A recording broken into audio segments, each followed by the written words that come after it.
Well, it's 9 o'clock. Let's go ahead and get started with the meeting. We'll call it to order. You'd stand with me for the flag salute, please. I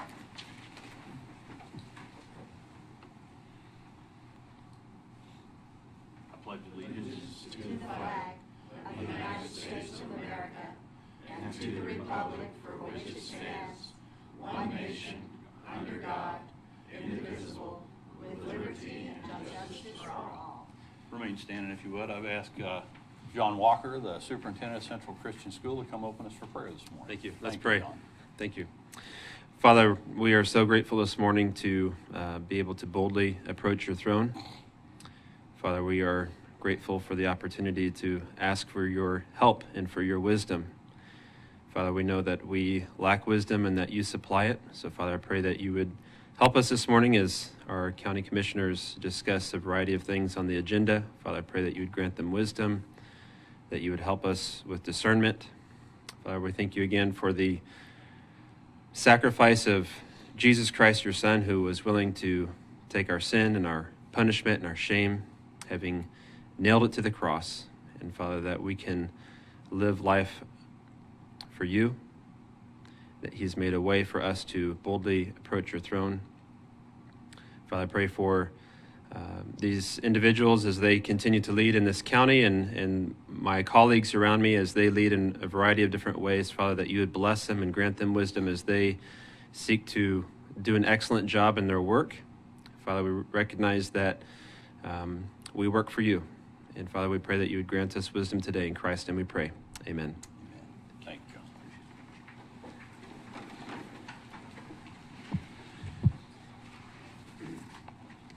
Well, thank you for being here this morning. We got a first order of business, a couple of proclamations that we're going to do this morning. The first one's National Police Week. And proclamation, whereas the Congress of the President of the United States have designated May 15th as Peace Officers Memorial Day, and the week in which May 15th falls as National Police Week. And whereas from the beginning of this nation, law enforcement officers have played an important role in safeguarding the rights and the freedoms which are guaranteed by the Constitution and protecting the lives and property of our citizens.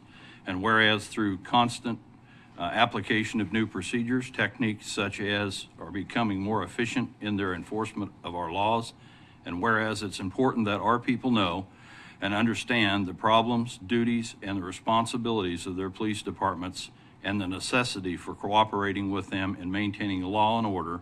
And whereas since the first recorded death in 1791 and more than 26,000 law enforcement officers in the United States have made the ultimate sacrifice and been killed in the line of duty, including 136 officers in 2023 alone.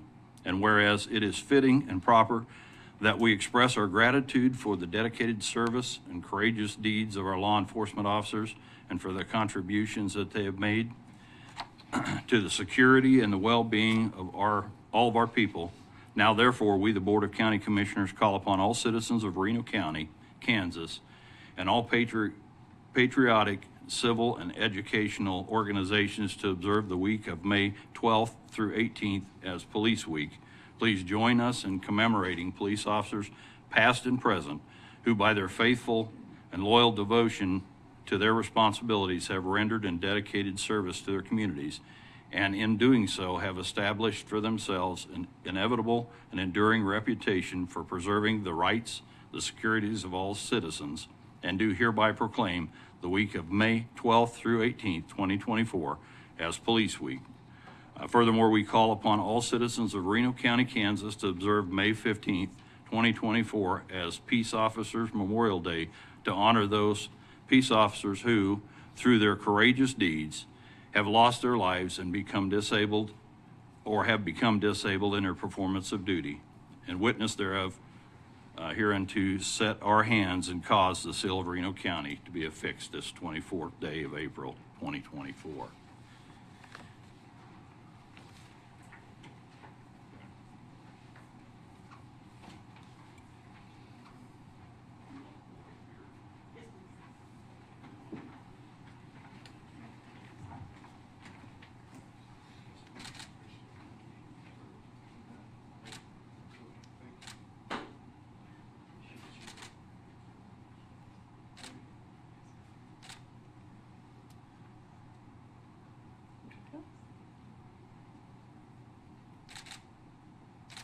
Thank you.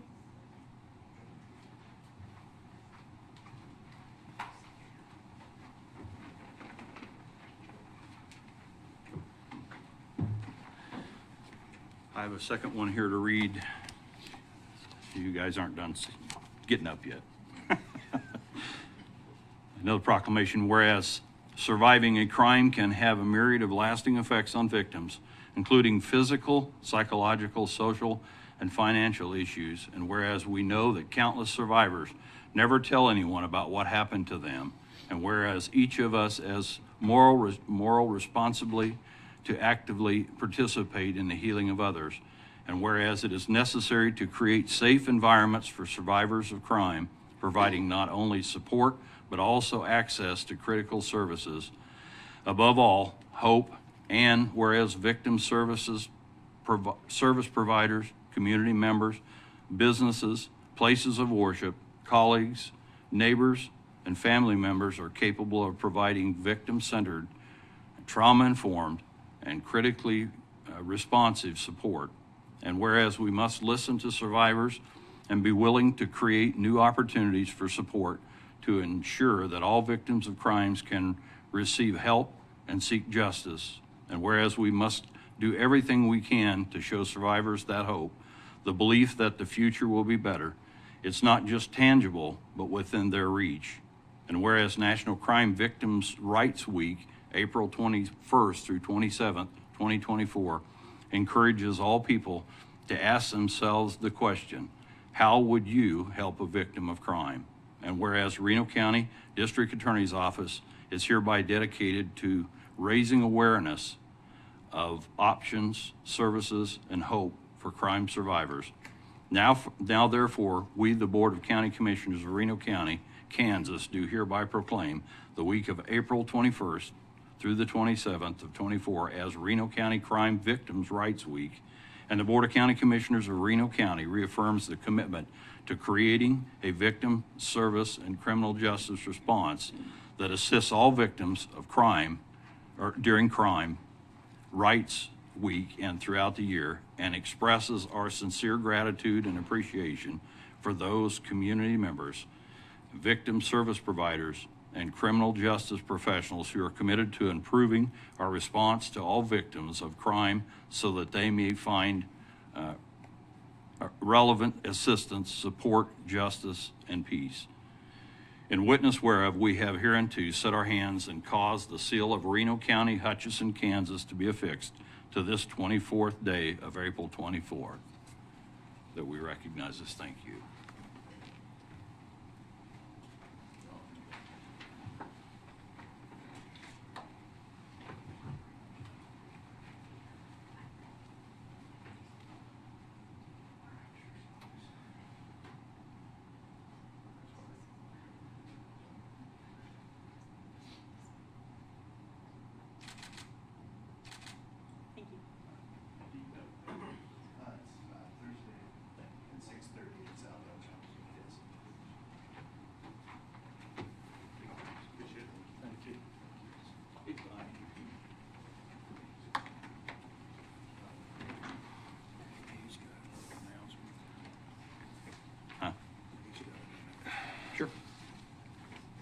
I would like to invite everyone here today to the South Hutchinson Community Center, Thursday, April 25th at 2:30 at 6:30 for our ceremony and service for Victims' Rights Week.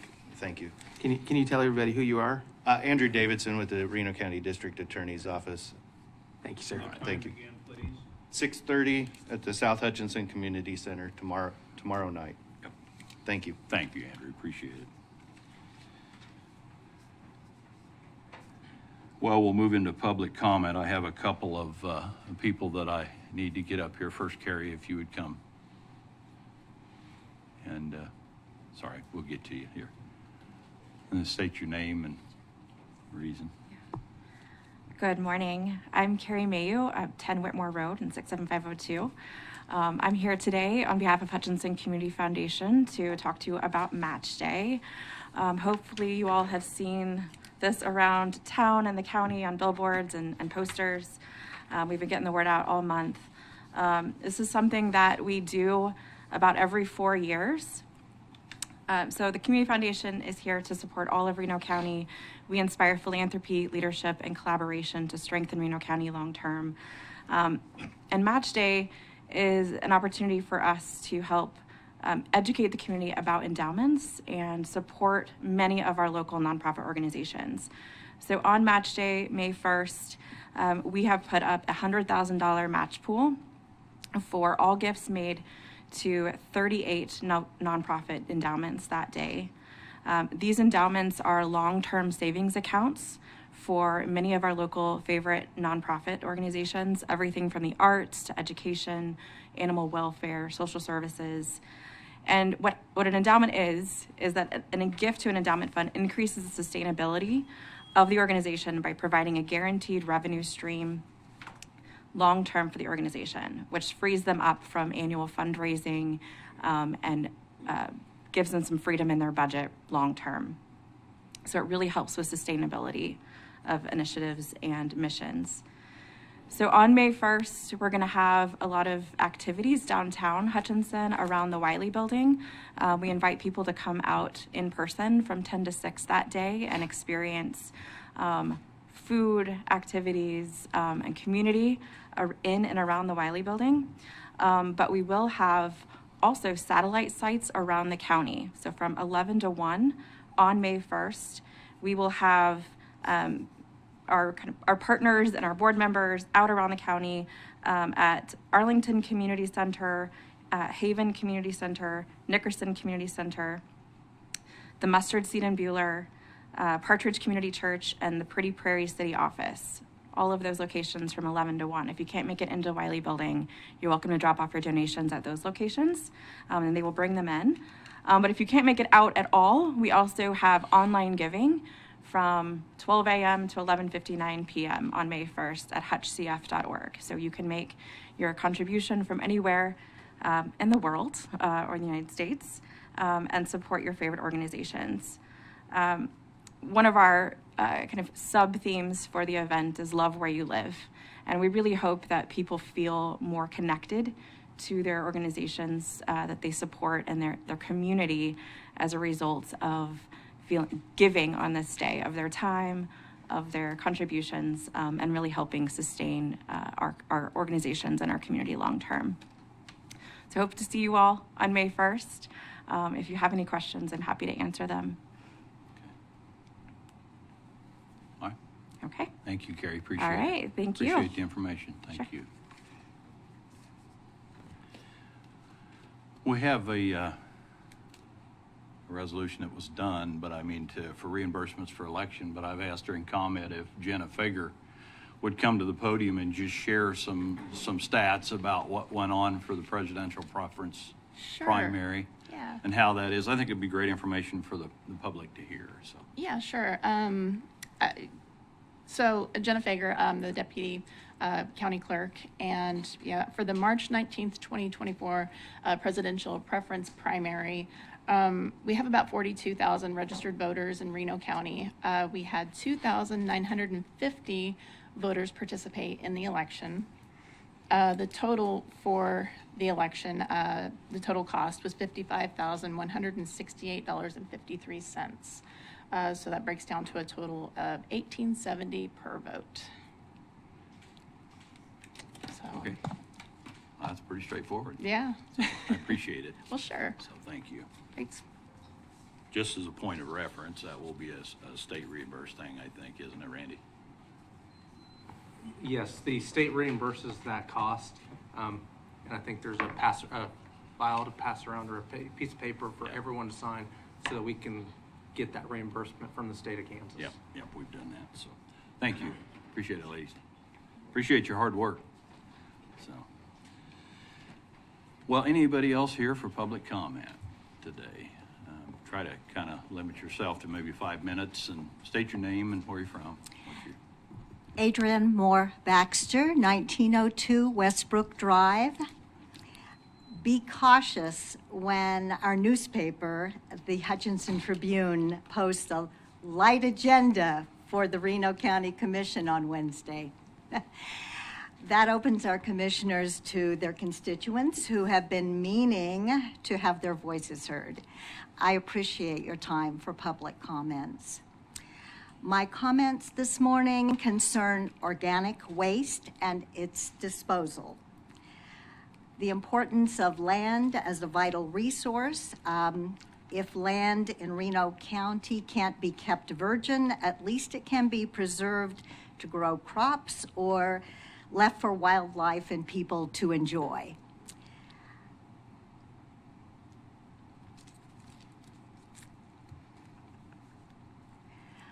So I want you to travel back in Reno County landfill history with me before recycling carts and reducing plastic pollution, both of which are important for sustainability, but to a time when yard waste carts were an option. Does anyone remember? Okay. At my home, 90% of what fills the trash cart is tree limbs, pampas grass, despite having 2 compost piles. Yes, I have prevailed upon neighbors to take their pickup truck and load some things. I know there are options to be had. But today I'm planting a seed. The idea that yard waste could once again be collected separately. Please pardon my ignorance if this topic of organic waste collection is one that your group of commissioners has already entertained. Naturally, this service of diverting food and yard waste from the waste stream would need to be a cost passed on to Reno Countyans, at least until it could possibly be cost neutral. I would just say that as a separate issue, yet a connected one, is that Kroger ships floral and food waste by semi-truck trailer load across Kansas to Missouri Organic. And I look forward to the time when Central Kansas business can step forward and process our organic waste nearby and have it enrich our soil or generate energy. That would even be great. I'm sure that Dillon's and other sustainability-minded kind of operations would welcome. They'd be glad to save labor time and petroleum expense in transporting this kind of waste. I would just say for those of you who are kind of Gone with the Wind fans, that you remember Gerald O'Hara, Scarlett O'Hara's father, he said that land is the only thing that matters. I would say air quality and water quality are really important too, but that that land is not something that can be given back. So I'd be interested to know if this is a conversation that our commissioners have had, and I'd be happy to help. I didn't do a lot of research for this because I wanted to see where your thoughts lie. Yeah. Like I said, planting a seed. Right. Well, I appreciate you. I don't interrupt. You got more? well, I will just entertain Well, any this is thoughts. not, we'd have to put that as an agenda item later on. This is purely for public comment, but I True. do appreciate you doing that, and we could, Okay. you're right, you plant a seed Yeah, and a thought, and we can think about this. I wonder how many of you go back to that time and, whether that was, Without polycarts and stuff? well, there were polycarts for Yeah, organic waste. yeah. Food waste is one of my, Right. food waste solutions is one of my particular interests, but just not filling up our landfill unnecessarily and buying more plots of land, digging more pits, that kind of thing. Okay. Thank you for your All right. time. Appreciate it. Thank you for your comment. Anyone else here for public comment? Well, seeing none, we'll move on. Any determined additions or revisions to the agenda? Mr. Chairman, I'd like to pull 6E out of the consent agenda and move it to 7C. 6E to 7C. Okay. Any others? Yeah, I don't know. I was going to bring it up in my comments, but lately there's been a little bit of disagreement on whether we can take action without putting things on the agenda or not. I was hoping the board could at some time, whether it's today or in a future meeting, discuss the moratorium associated with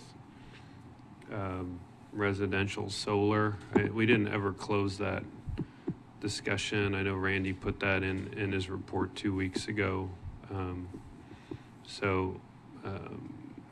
I'd either ask that we add it and have a little discussion on it, or if there's a better time in the future, if we could add it at that point. About the solar moratorium? Yeah. What do you think? I believe Would be better. Don with Public Works is working on, for the zoned areas, to have on the residential, the private use, to put it with an accessory structure.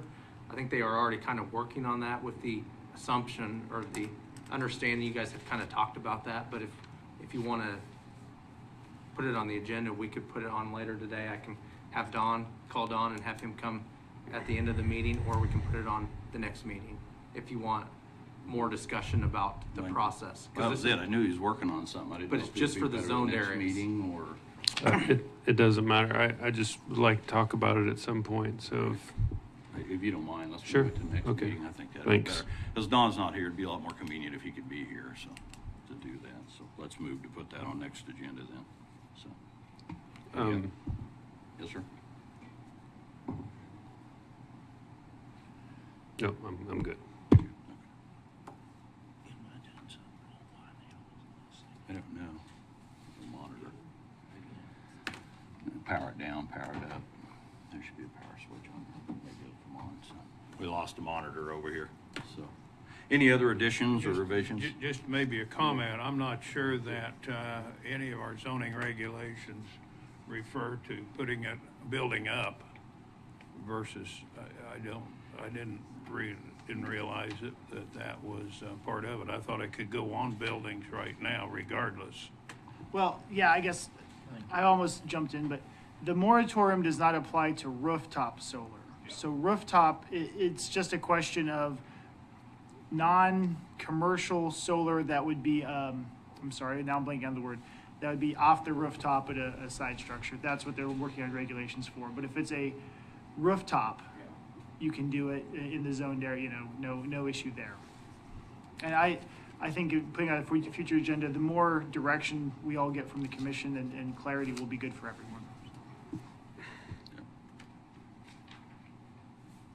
Anything else? We'll move to item 6, the consent agenda. We've removed 6E. Any comments or questions on that? I'd move to approve as amended. Okay. Do I have a second? Second. Seconded by Commissioner Hurst. Any further comment? Not? Roll call? I'm sorry, Cindy. It's okay. You're still right. Commissioner Hurst, Yes. Commissioner Friesen, Yes. Commissioner Parks, Yes. Commissioner Weitzel, Yes. Commissioner Bugner. Yes. Motion passes 5-0. Thank you, gentlemen. Let's jump on to business item 7. I guess I should back up. There was an addition to the agenda we set before the meeting, just so the public knows. After 8, before we get into monthly department reports and financial reports, we'll take a short exec session for maybe 20 minutes or something like that. We'll determine the time here in just a little bit. So let's move into business item 7, annual report by the sheriff.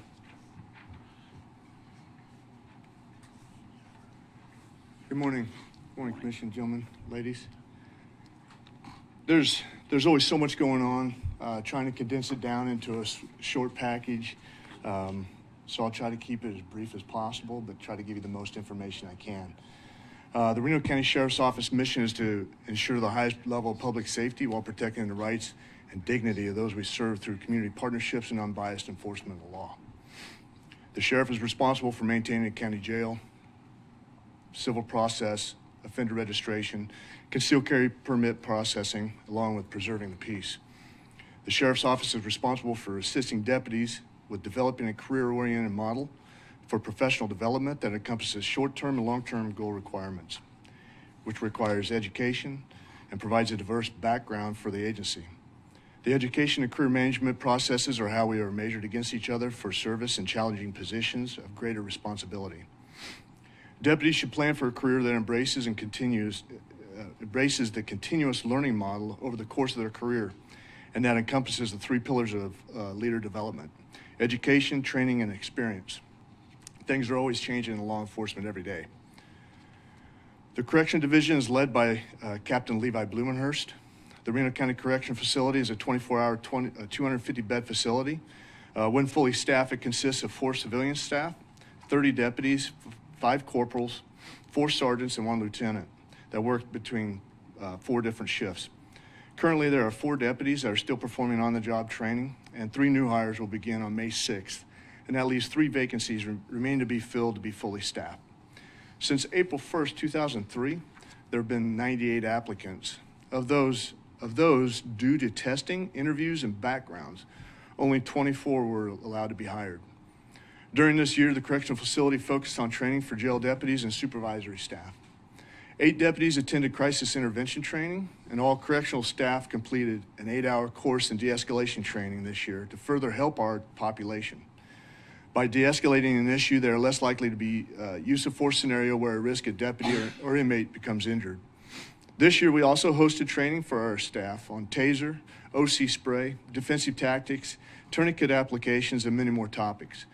Jail deputies also received training on the mobile reporting system that's used by the rest of our agency and the divisions. This will help make a transition for future positions easier amongst deputies and make our paperwork processes more efficient. The average number of inmates held between April 1st, 2023 to March 31st, 2024 was 193 inmates. The average length of stay for an inmate is 138 days for the year of 2023. This is an increase from 94 days in 2021. Our program coordinator, Glenda Schultz, has done a fantastic job of having 10 different programs that are in progress within the facility. They consist of the GED program, Narcotics Anonymous, Alcoholics Anonymous, Bright House, Peer Support, Church, the Fatherhood Initiative, Point Break, Key Concepts, National Alliance on Mental Illness, or NAMI, and Strength and Empowering Survivors. Since April 1st, 2023, there have been 7 inmates that have received their GED within the facility, and there are currently 4 more which are almost ready to take the test and get their GED. The transport unit consists of 3 deputies and a corporal. All commits, releases, transport orders, or any other court order come through this office. For the year 2023, the transport unit drove 31,017 miles across the state to transport inmates to the Department of Corrections or bring them back for court and then take them back to DOC, Larned, medical, and dental appointments. The patrol division is led by Captain Steve Lutz. The patrol division consists of 23 deputies, 5 sergeants, and 3 civilians. Currently, we have 1 deputy that's in the middle of their 14-week field training officer program. We've retired our K-9 Tonto and reassigned the handler to the criminal addiction unit as a detective for investigations.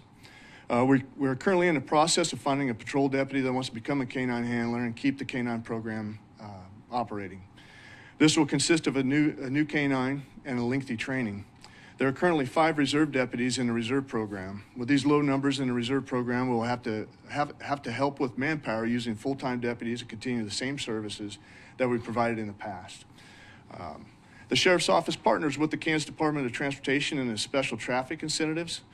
Through this program, the state provides pay for deputies and different equipment in return for the working specific dates of increased traffic enforcement. These events are normally publicized through the local media and are labeled Click It or Ticket, You Drink, You Drive, You Lose, Thanksgiving Safe Arrival, and Taking Down DUI. The next special traffic enforcement date will be the 2 weeks in the middle of May. It'll be the Click It or Ticket campaign. And when we do this, everyone thinks that the funds come back to the county. They do not. The funds are distributed throughout the courts and they go to the state. 12 of these patrol deputies have been assigned with additional duties. In addition to their normal work schedule, they are considered town liaisons. 11 of these deputies have been assigned to a specific town that don't have local law enforcement. They've been tasked to attend city council meetings and become the point of contact for that community to relay information or answer questions that they may have. We started a new program last year and assigned 1 deputy to the sale barn in South Hutch and to work as a liaison to ranchers and the sale barn to help on any livestock or animal issues that coming in or out of that county. This deputy was the main case deputy on the most recent Nickerson animal cruelty case and the Yagi Road vicious animal case. He works closely with the state livestock investigator and with the Kansas Attorney General's office. Some current numbers from April 1st, 2023 to March 1st, 2024 would consist of a total of 48 DUI arrests made by our agency. 1,046 notice to appears have been written, or tickets. Of those notice to appear, speeding was the top offense written for. As far as accident reports, during the same time period, the Sheriff's Office took 473 reports. 408 of those were non-injury, 64 were injury accidents, and we actually only worked 1 fatality, luckily. These do not include the accidents we've assisted the Kansas Highway Patrol on. This can occur when an accident report comes into dispatch. Dispatch will send a Highway Patrol officer, as well as us, to an accident location on the highways. We have a great working relationship with the Kansas Highway Patrol, and they take the actual report, and we assist them in any way we can. Often we utilize more deputies on an accident scene than KHP due to the fact that they are spread thin throughout the state. The Civil Process Office stays very busy each day as there are numerous papers to be served. There are a couple different methods in how they're to be served, i.e. personal service or tacked to the residents. For the year 2023, the total number of papers that office processed was 8,799 papers. 534 of those were protection from abuse, protection from stalking, or no contact orders, which require personal service. That office took on a new project also, as well. Kansas Highway Patrol only does VIN inspections on specific days and times at the fairgrounds. So to better assist the public with their needs, some research was done on how to become certified in conducting VIN inspections. Deputies in the Civil Process Office and Courthouse Security attended class put on by the state and began conducting VIN inspections on 1 April 2023. For the remainder of the year of 2023, they conducted a total of 560 VIN inspections.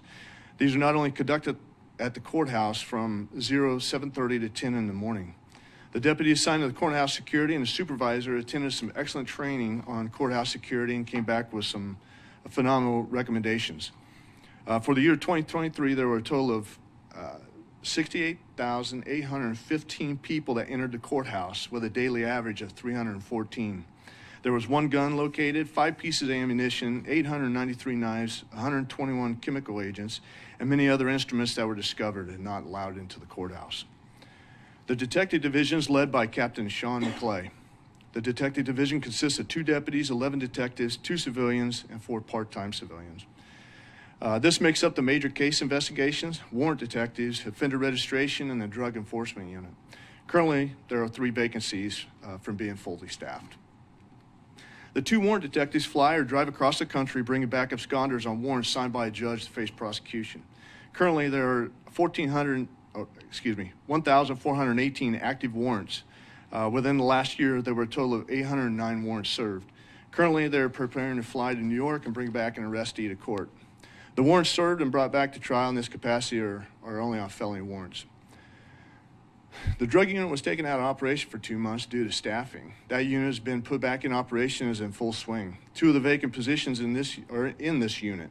As staffing allows, we look to fill these positions within the maximum potential in stopping sales and trafficking in narcotics in Reno County. Within the last year, the major case detectives were assigned a minimum of 183 cases for follow-up. They had 18 self-initiated cases and were able to clear 122 cases. 2 of these detectives were certified cell phone forensic investigators. During the past year, they've downloaded a total of 36 phones connected to an investigation and collected an unknown amount of data to be stored. Most of it is evidence of a crime. When I tried to get them within the past couple of days to compute how much data that they've downloaded from those phones, they couldn't tell me that right now. So that'll take a while to compute that, as well as having to store it for an unknown amount of time. The offender registry unit currently has 585 registered offenders that they track and update. 351 of them are currently incarcerated. During the past year, they've updated 271 offenders, completed 87 spot checks and served warrants, and submitted 25 cases for prosecution to the district attorney's office for those offenders that aren't meeting their requirements. Across the agencies, there's phenomenal work being done daily by some of the most dedicated employees. It not only takes a special person to do this profession, it takes a special family to support that person and sacrifice holidays, weekends, and nights, among other things. I believe in providing the Reno County Sheriff's Office employees with the best training and best equipment we can get them to perform their jobs and respond effectively to citizens in distress. Earlier this year, the agency converted over to new Glock 9mm handguns. The capabilities and versatility allow the option of a mini optic and a weapon light system. After sending 4 of our range masters to Ohio for a mini optic instructor school, we currently have approximately 33% of the agency trained in carrying these weapon systems. Accuracy has also improved by 4% across the board so far. A few months ago, after several meetings and discussions, the Hudson Police Department and the Reno County Sheriff's Office has combined to make a joint SWAT team called the Reno County SWAT. Working with Chief Burley has been good. We've been discussing many things on coming together on, and hopefully in the future, even a joint drug unit again. The range project is moving forward, and so far it looks fantastic. For now, the approval obviously was to move forward with the shooting platform. This is going to be a phenomenal resource for all agencies in and around Reno County, and I personally want to thank not only the Commission, County Administrator, but the Solid Waste Department and Public Works. Both those departments have helped us in making this project happen and has saved us a lot of money. In conclusion, I'm currently working on 2 different grants. One's the Congressional Spending Program, which Senator Moran supports, and a KDHE grant of funds for the correctional facility for confinement money. Together, it comes to approximately $500,000 in funding not being spent from the Reno County coffers to update and replace wore-out equipment. Gentlemen, at this point, this is all I had to report this time. There's a lot of other stuff that goes on day to day, but to summarize it and put it into a written format probably wouldn't do it justice. Do you have any questions of me? Thank you, Sheriff. Any questions? I've got one. Thank you for all that you do. We've talked about this a couple of times. I was wondering if there were any updates on progress between working with the courts and the district attorney's office to try and reduce prison populations for people that don't pose a threat to the general public. Has there been any updates on that? You know, I haven't had time to sit down and get a meeting together on that. There were some discussions, and we actually looked at a model that was being done in Saline County as far as, I think it was called pretrial or release of what you're saying. We haven't had to look at that. However, the population has been down. It kind of fluctuates because we did at one time, it was critical when it got up to about 225 inmates. I think this morning it was down below 180. So we've been averaging, I'd say here in the past couple months, about 180, 185, maybe even down to 170. But I haven't had time to sit down and get everybody together on that again. No. Thank you. But know that it is definitely in the forefront of my mind. That's the first thing I look at in the morning and in the evening when I get the report, is how many have been in and how many have been out, and what our numbers are at. Thank you very much. Commissioner Freeze. I didn't know we were on audio here. I was just going to say to the board, Commissioner Weitzel, the Stepping Up Council, I think, I'm assigned to that right now. I don't always have the opportunity to go. I think more than one commissioner can go. It's a pretty big group, but that's usually where that particular question always gets raised, and having a commissioner there just continuing to help push everybody at the same time, because I know this isn't just the sheriff's issue. In fact, it seems more like a judicial matter than anything. And they're not always there, but just I think we need to keep pushing is all I'm saying. I would encourage one or two commissioners to try to be at each one of those. It's every quarter. It just happened last Thursday, I think. Yeah.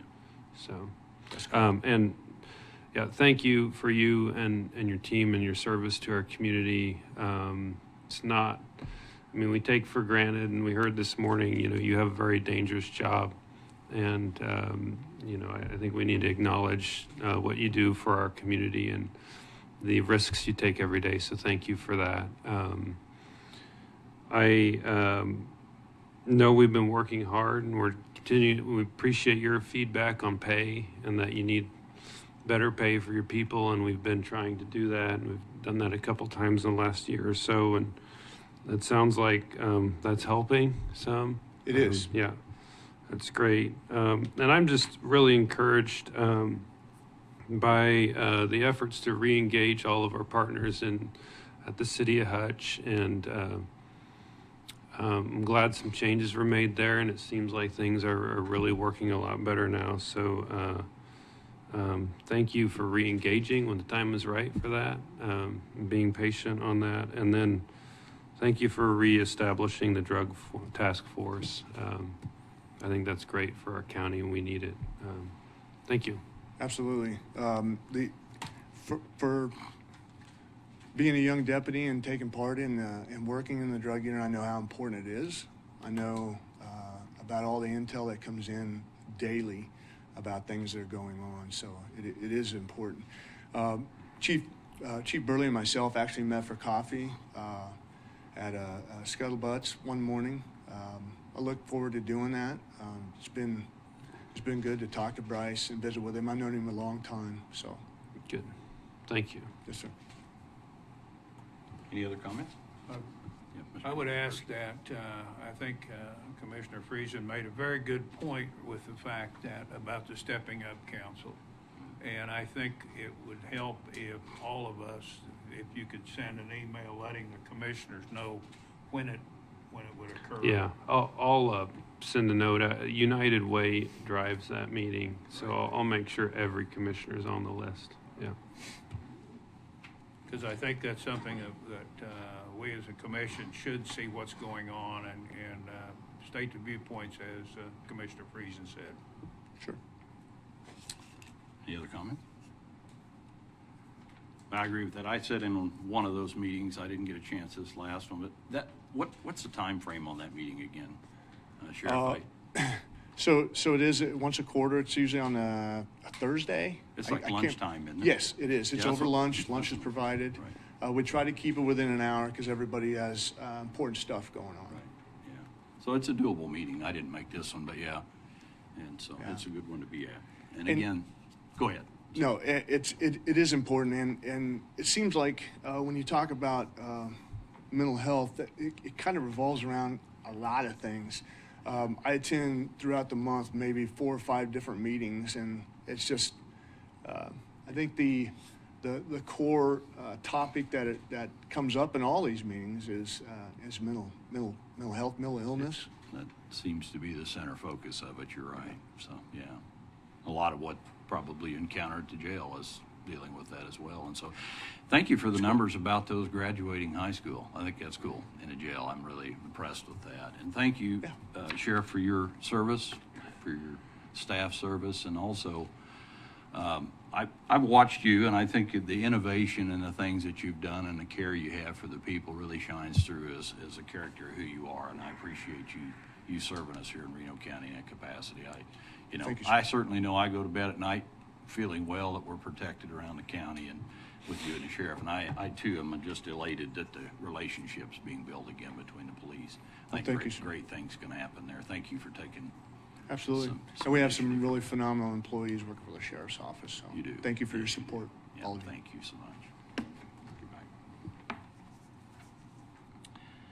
Well, 7B on the agenda, resolution and closing documents for temp notes on Sewer District 201, Yoder, and 202, Habit. Good morning. I was here 2 weeks ago and we just, State your name and oh, everything. Kevin Cowan with Gilmore and Bell, Okay. bond counsel to the county. Thank you. I was here 2 weeks ago and we discussed the authorization of additional financing for the sewer district project. And this is the fruition of that. This temporary note resolution would have the details of that temporary financing. As with a number of smaller temporary note issues through the last number of years, the county is utilizing a state law provision that allows it to purchase its own temporary notes as an investment of its idle funds. So the Capital Improvements Reserve Fund will purchase these notes. That funding will go into this project fund, and then expenditures can be made.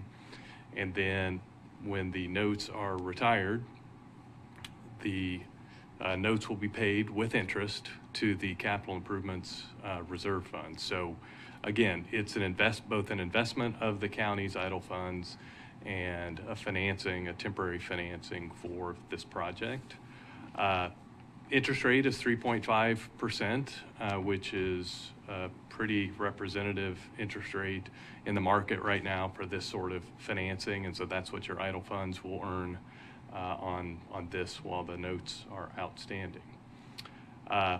If this is approved, we'll fund it in a couple of weeks. So that transfer will occur and thereafter the expenditures can be made from the project fund. So there's reference to closing documents on the agenda item. That's not a separate action item. By acting on this resolution, the board, the chair are authorized to sign the various closing documents. We have incumbency certificates that evidence who was in office for various actions and those sorts of closing certificates. So just one action on the resolution this morning, and I'll stop there for questions if you have any.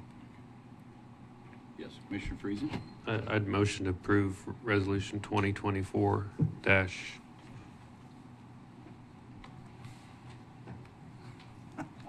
12 and authorize the chair to sign necessary closing documents related to the temporary notes.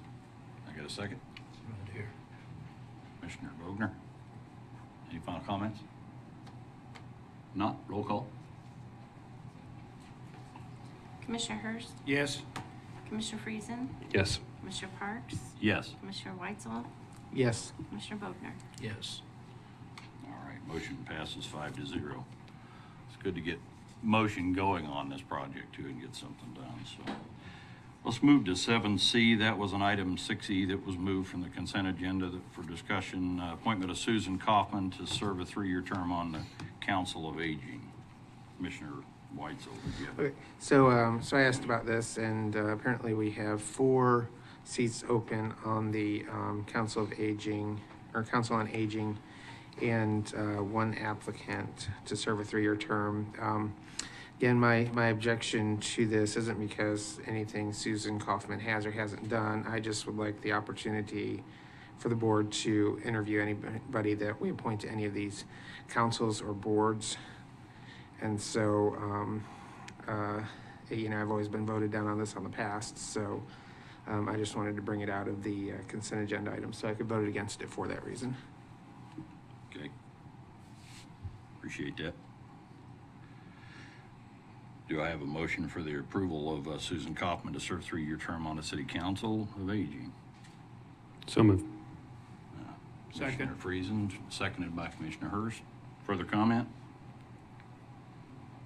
Hearing or seeing none, roll call. Commissioner Hurst, Yes. Commissioner Friesen, Yes. Commissioner Parks, Yes? Commissioner Weitzel, No? Commissioner Vogner. Yes. Motion passes 4-1. At this time, I think we'll recess for an executive session. We'll come back in with monthly reports and financial reports and then closing comments from commissioners. Following this, I would assume we'll take probably, let's say, you think 20 minutes? We get, let's say at 10:35? No, where are we at? I seen the second hand, sorry. 10 till 10, sir. We're 10 till 10. Just a quarter after. Quarter after 10, let's do that.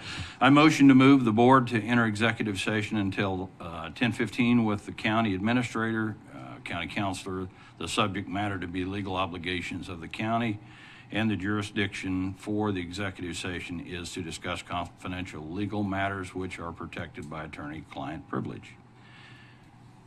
Do I have a motion to? Second that motion. Okay. All in favor, say aye. Aye. All right.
right, so we are back in session.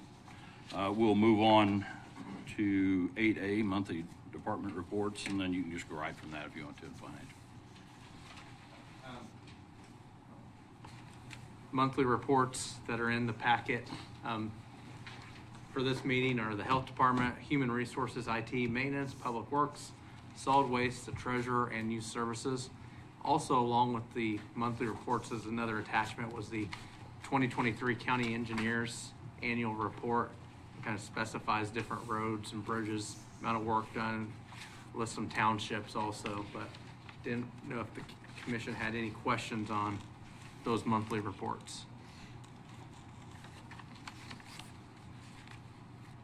Okay, the financial report, this is 2023's unaudited, so at the time, as much close to the audited numbers as we could get before the auditors actually come in and if there's any adjustments, but it kind of shows how all the funds are doing or did at the end of through 2023. You can see the general fund revenues were really good, so a lot of that was the interest. We've talked about that before, but we were not expecting the interest rates and the interest to bring as much money as it did. So kind of I'll go through the expenditures real quick, but the total, I'm going to get down to that. Has this 101%. I wanted to clarify that doesn't mean we overspent our budget authority. With this number, we had pulled out the reserve for cash carryover, the number that we have in there as kind of a reserve.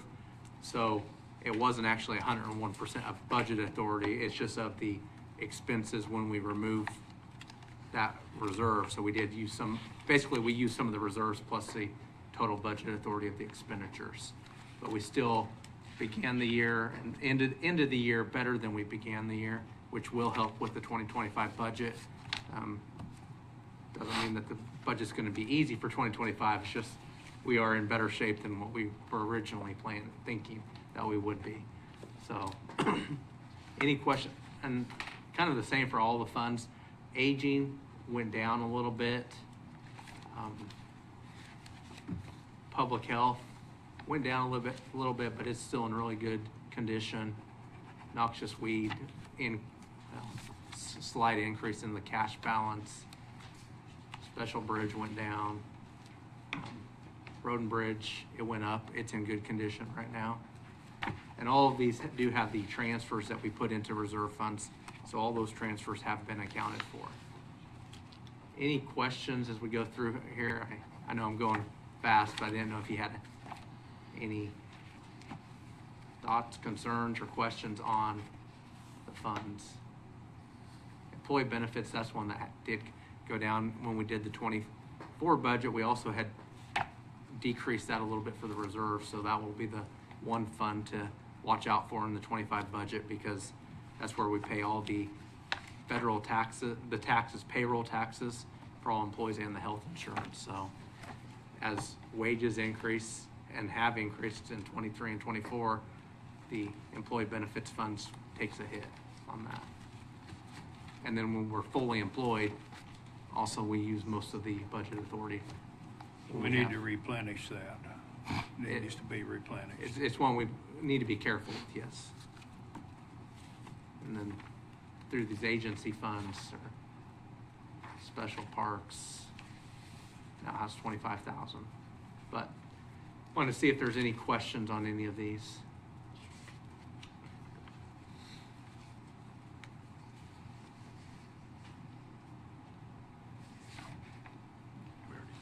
Okay.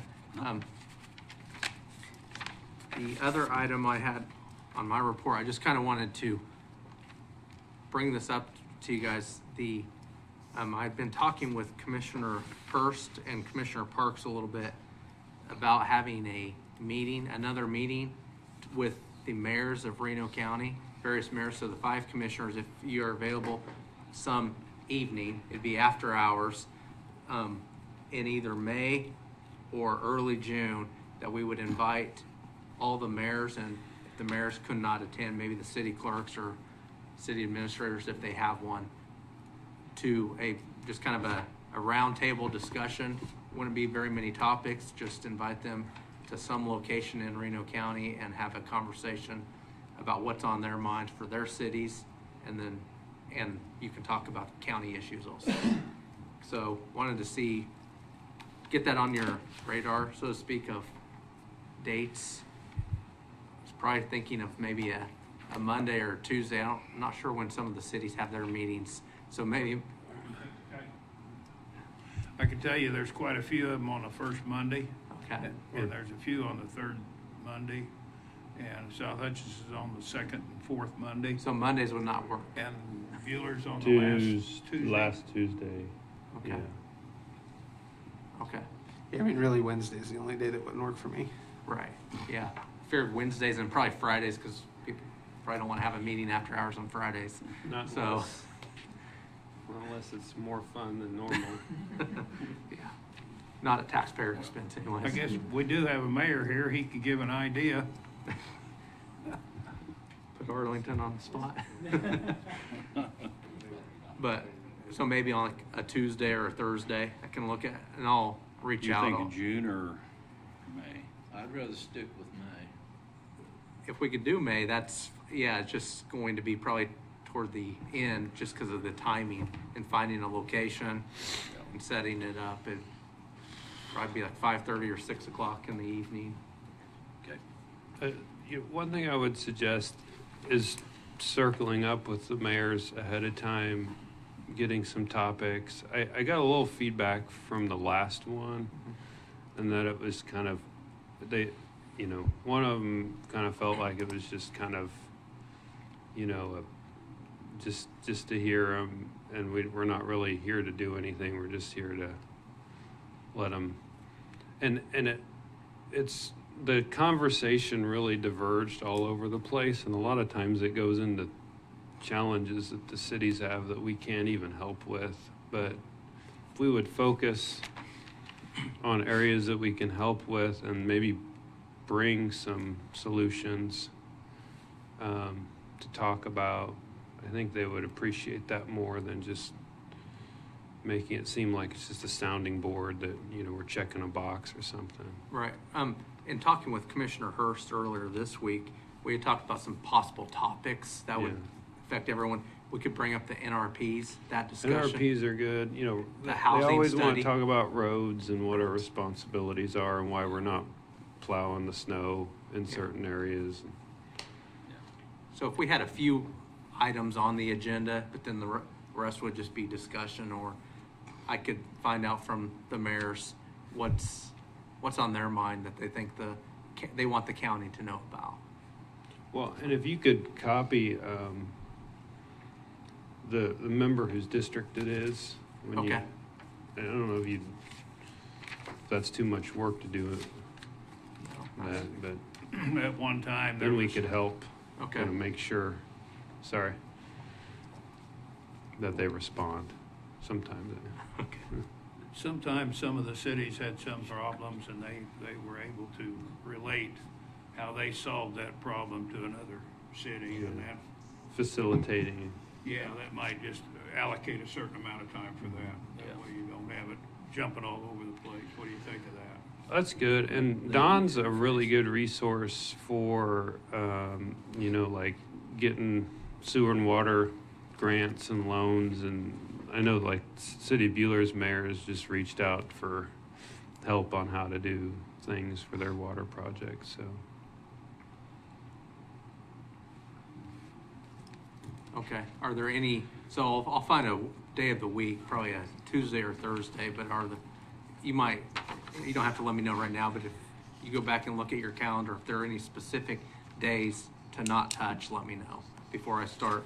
I'll start reaching out to the mayors. I think the this week, last maybe next week. Thursday of May I'm out. Okay. I know that. When is our budget meeting? That's the last Tuesday or Wednesday and Thursday of the month. I think it's like 29th and 30th or. The one May. that I just said I was gone for. So you're going to be gone that day? It looks like it. The 28th.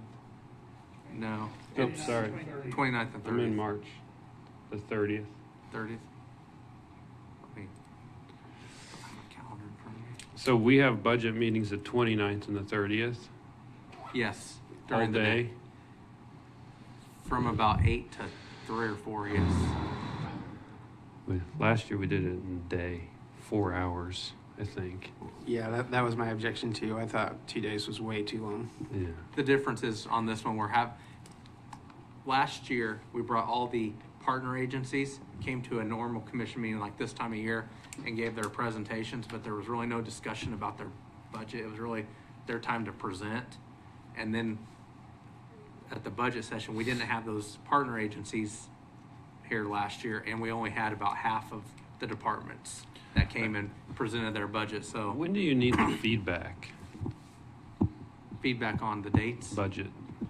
Like if, let me walk you through something. If we did the 29th without a lot of departmental comment and just, I mean, we could probably say like, we're okay with these departments.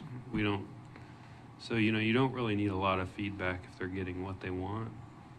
And then we could kind of create a list of departments we want to talk to and have a separate meeting for that. Like a 2-step. So the way that we have it set up right now is with the meetings is some of the smaller departments will probably have a 15-minute slot. And those are the departments that are either small or there's probably not going to be much discussion about their items. The departments like the sheriff, the public works, maintenance with has capital, those are 30-minute slots. Well, But I mean, if you guys want to change from, my opinion, like, I tried to get away from that last year, and I think we did a pretty good job. It's been precedent for decades that every department report and ask for their budget. And I think we're going back to that. And I think the small stuff, Randy, you should just tell us what you think. And yeah, you 'cause- don't need every single department reporting to us. I don't think, in my opinion. and to let you know, all the departments, I will meet, I always have and will this year. I meet with them and make adjustments, recommendations, or changes to their budget before the budget that you see. So I will have already gone through and had discussions with each director about possible changes they could make to make it better before it gets in front of you. So I do kind of do that already. The budget that you guys see is the one that I guess the has been question refined. is there value in meeting with the agencies of the county then for the board and hearing from them? I mean, we cut some pretty sharp budgets last year, and I think people, we heard an outcry, some outside agencies. I'm not opposed to that or even doing that, but I think the thought maybe is that they have a chance to explain their budgets. One thing we didn't see from some of them last year was their budgets and how much they had. I mean, I think we may discover that they in fact could take deeper cuts, or maybe we need to be real careful with what we do with them, but I don't know. I'm just throwing that out there. Yeah, my personal opinion is we shouldn't be funding outside agencies. And we kind of talked about that last year, but I mean, what if we have the budget discussion and then anybody that wants to, or, you know, feels like the cuts were too much can come back at a later time before the board? The budgets, and I'll be honest, I mean, you guys will probably, even if you have the discussion on this budget work session, that's before you're gonna see the mill levy, because we don't have the valuation numbers yet. So my assumption would be that you're still going to make cuts regardless of that meeting. Would you guys be open to one day? If we don't have 2 days, if it's just that Wednesday, instead of because that's a day that you'd have the 5th Wednesday meeting, instead of having any business items, we just do budget sessions during the day? Yeah, let's just do the 29th, and then you can do some homework and we can come back a week or two. But yeah, because there would be more discussions later anyways. Well, that's what I was gonna ask. If we see some problems there, we could talk to these people later, right? Right. Before we set the final budget. Right. The intent was if you see something glaring that's blatant that you guys have an issue with, ask about it, you don't have to make a decision because we'll be in a session. It's not a decision, just giving them guidance. But in July or August, when the budget with mill levies in front of you, you'll have a chance then to make adjustments, but we'll notify all the agencies and departments that on the date the budget's going to be discussed, so they can be here to answer questions. Well, and if the plan is to keep the revenue neutral rate again, which I don't know if it is or not, that would be my preference, then the mill levy is irrelevant, right? Because the dollars are the dollars. Yeah, except it's up to you guys of where those cuts come, because that would require cuts. And my recommendation may not be the same as what you guys are gonna end up cutting, so. Well, one thing I will say that I didn't do a great job helping lead last year was communication to the outside agencies, and a few of them felt blindsided. I think, you've done this in the past, Randy, where you've kind of you've kind of straw polled the commission, and we usually have a list of all the outside agencies. And if we got some early indication, so we could let people know if there's, it looks like a majority's gonna not fund something, then we can communicate early so they have time to talk to us and make their case. And then, also to, this point that Commissioner Weitzel made related to, what is our primary goal? Like, I'd encourage you to just poll us all individually on what that is. If everybody's, or if a majority says neutral, like, you got more work to do, right? And so we would probably want to see options, and knowing that earlier, I think, would help you. So it's generally, I think, we've been like mill levy neutral, or no increase in mill levy, or I think the last 3 years we've done a 5% reduction in the mill levy, which happened to coincide with a neutral rate last year. So I know that was a lot.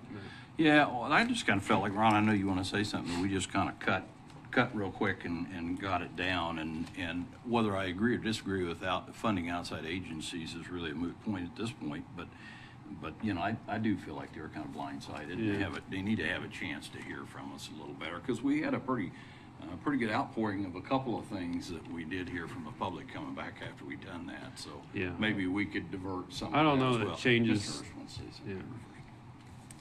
Are you done? No, I was just gonna say, I don't know that would have changed the decision, but it would have made them feel more included. Right. I think if we're gonna do this in one day, I think we should try to get everybody that is in the budget on that day, no matter whether we start at 7 in the morning or 8 in the morning and go to 6 at night. I just think it's important that they have an opportunity, every department at least. And you can adjust the time period if we're gonna go one day. Okay, and as the process, as I said earlier, separate from the outside or the partner agencies, the internal departments, the county departments, I do meet with them. So once I have those numbers and then what the partner agencies request, I'll send that out to you guys anyways. As what Commissioner Friesen mentioned, you'll get a preview before showing up that day. But there's obviously some departments internally that probably don't have much of an increase. Their only increase is going to be any personnel, pay adjustments that I'm recommending. That's their only increase. So it may not be worth having them. Those would be a few, if you guys are okay with it, that don't come in front of you. But why don't most we of the just- departments will be here. And I would include agencies along with the day. Why don't you just, at our next meeting, just recommend an agenda, and then we can all be on the same page? Okay, yeah, I'll bring the sheet, because, this changes it from 2 to 1. It seems like we have slightly different opinions, as usual. I'll bring something for you guys to look at. Thanks, Rick. And that's all I have. Okay, thanks, Randy. Any comments? Commissioner comments? Ms. Friesen? Two.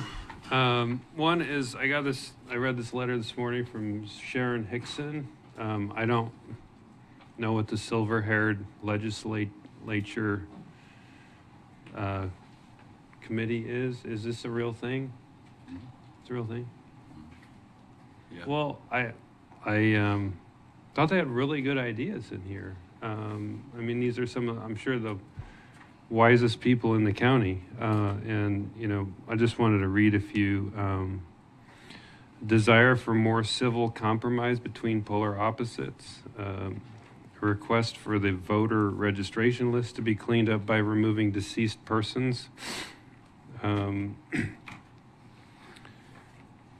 Fuzzy information about how military and mail-in ballots are counted. That's actually a thing. I think we've seen that a few times. Yeah. A need to reduce taxes. And then there's a bunch of comments related to the extreme cost of property tax. So I thought it was a pretty good letter. I don't know who this person is, but I appreciate the time they took to write it. I've received others from other members. Second thing, real important issue, Randy asked about our entry into the goat milking contest for the state fair this year. I thought you said real important. Yeah. Well, okay. We need a rematch. And we had a late entry, so we had to, I think we had to like climb our way to get in for 3 rounds. Yep. And then I think we would have had it had we not had to do 3 extra rounds. So if the commission would allow, I think that we would like a rematch. If Bogner and Parks are in agreement, I would like to go round 2 and be I've been appointed. dying all year to get my hands back on a goat. That's kept me up at night. You just cleared up a day in your calendar to practice yeah. if you need that Thursday. So, You know, he had an idea too, I think, about trying to get the city involved this year Yeah. if they can, and Yeah. we could have a little rivalry Yeah. with that. So. well, if it sounds like there's consensus, Randy, if you want to put our name in early this year, so we're. So which 3? I think it It's takes 3. I just- can have it's- alternates, but you it's- want the same yeah.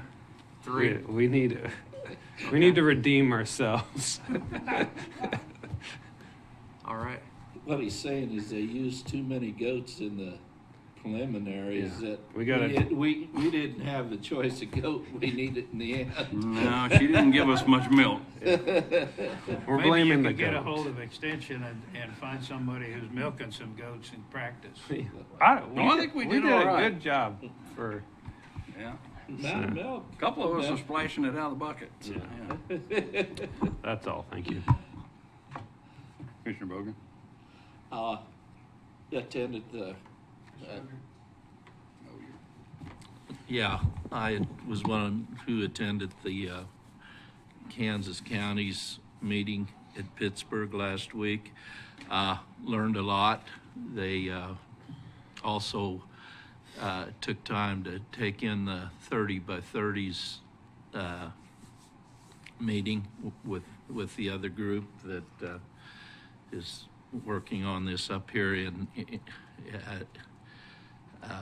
the water issues up here in the northwest corner of the county. Very beneficial information. We probably ought to talk a little more about that. Just an oddball deal you talk about when you're in between sessions. Item came up from another county our size that people have been throwing away these batteries, hand tools, the electric lawnmowers, that kind of thing, instead of handling them the proper way through the regular hazardous waste. And during the compaction process, when they throw them in their regular trash, there's been a number of fires, and thus the people hauling the trash have got a lot of extra expense with lost trucks, lost time, and prices of garbage collection are going up in their counties. So folks, do the right thing. There is a process that's correct. Use the correct process. Don't sneak it in your regular trash. Might keep something from happening here, but I felt the meetings were very beneficial, especially with the legislative stuff and that's coming down that might affect us. So that'd be about all I'd have to say. I'm going to go back that way now. Commissioner Weitzel, and we'll come back to Ron. You know, I want to get out of here, so I don't have anything. Okay. Commissioner Hurd. Well, we got a lot of information out of the KCCA. And so one of the ones I got out was the 30/30 program is still on the way, only it's just a different version. There's and it's terrible. It's happening in other states I just read yesterday. There's a thing developed in 2021 called National Asset Companies. And that's, to me, that's pretty scary when it comes to private ownership. They're, from what I understand, been told, management is more valuable than food production. And that's, the legislation, as we learned from Saturday a little bit about the dark store and the government competition, and it reminded that if you pass a dark store, somebody else is going to have to pay up with the taxes that are lost, and that goes back to the homeowner. They increased the airport funding 3 times from $5 million to $15 million for repairing runways. There's a lot of federal government money being thrown out there now on the infrastructure hub, leveraging the BIL with 400 programs across 12 federal agencies. And some of them are formula and some of them are discretionary. $215 million for bridges and economic development opportunities, several other things. ARPA, they made a comment about having ARPA designations by the April 30th. Do you know anything about that, Randy? And that they could be taking back as much as 10% off of those. I think there's an audit too that shows that the money can be spent, that will be spent and iParametrics is working on that with us. Okay. And a good program by Culture Wins by called The Coach and the Cowboy that we heard. I'm not very much tuned to changing words on things, but I thought this was interesting to use the word attainable for housing rather than affordable housing. I think that was, I liked that. And there was a pretty good conversation I think we heard from community engagement with regards to some of the things that were brought up that county could do to actually create an environment for communities to succeed. And I thought that was pretty good. And I would go along with what Commissioner Friesen brought up here, that suggested our court system, the judges, attorneys, and DA, and others involved quickly find a solution to decrease the time it takes to bring a person charged until they get into court trial.